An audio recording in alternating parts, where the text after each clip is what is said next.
সুবোধ ঘোষের লেখা। সুবোধ ঘোষ। আমি কৃষ্ণকলি মাহাতো। আমি কৃষ্ণকলি মাহাতো, MA PhD। আমার গা অমাবস্যা। আমার চুল মেষ পালকের ফাল্গুন। আমার পিঠ সাঁওতাল পরগনা। আমার দুটো থাই, একটা বাঁকুড়া একটা পুরুলিয়া। আমি গড়িয়াহাটার মেয়েদের মতো আরশোলা দেখলে ভয়ে পালিয়ে আসি না। বোমায় বাঁ হাত উড়ে যাওয়া বাবা কতবার আমার বই পুড়িয়ে দিয়েছে। কতবার আমার দুঃখী মা বলেছে মেয়েদের বড় হতে নেই। মা, আমি ইউরোপ থেকে ডাক পেয়েছি, এই দেখো ইমেল। দলিত সম্মেলনে আমি পেপার পড়তে চলেছি।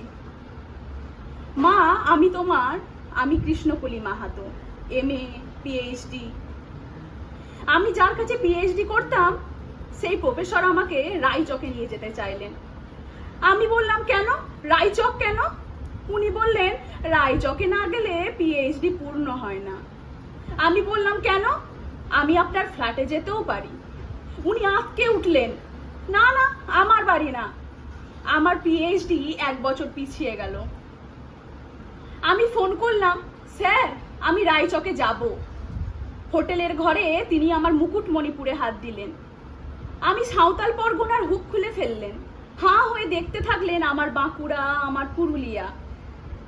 আমার 2 অগ্নিগোলকের কাছে মুখ নিয়ে এলেন। তখন চিৎকার, আগুন আগুন আগুন, আমি পারবো না। সেদিন আমার প্রফেসর আমাকে ফেলে পালিয়ে গেলেন।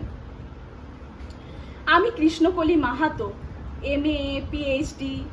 কত কষ্ট করে, কত অপমান সহ্য করে, জঙ্গলে রাত জেগে বই পড়ে আমি এখানে এসেছি।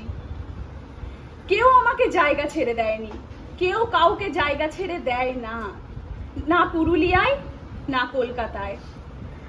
মা, আমি চেকিং করে ভেতরে এলাম। মা, আমি ইমিগ্রেশনে দাঁড়িয়ে। বাবাকে দেখে রেখো, মানুষটার একটা হাত নেই। অফিসার আমার নাম উচ্চারণ করলেন, কৃষ্ণকলি মাহাতো। আমি বিমানের সিঁড়ি দিয়ে উঠছি মা। বিমান সেবিকা আমাকে ম্যাডাম বলল। আমাকে আমার নাম্বারে নিয়ে গিয়ে বসালো। আমি সিট বেল্ট বেঁধে ফেললাম। প্লেন রানওয়ে দিয়ে দৌড়াতে শুরু করেছে। দৌড় দৌড় দৌড়। কি গতি, কি তেজ, কি আওয়াজ! আমার মনে হলো বিমান রানওয়ে ধরে দৌড়াচ্ছে না, দৌড়াচ্ছি আমি। আমি আমি আমি কৃষ্ণকলি মাহাতো, MA PhD। আমি কৃষ্ণকলি মাহাতো।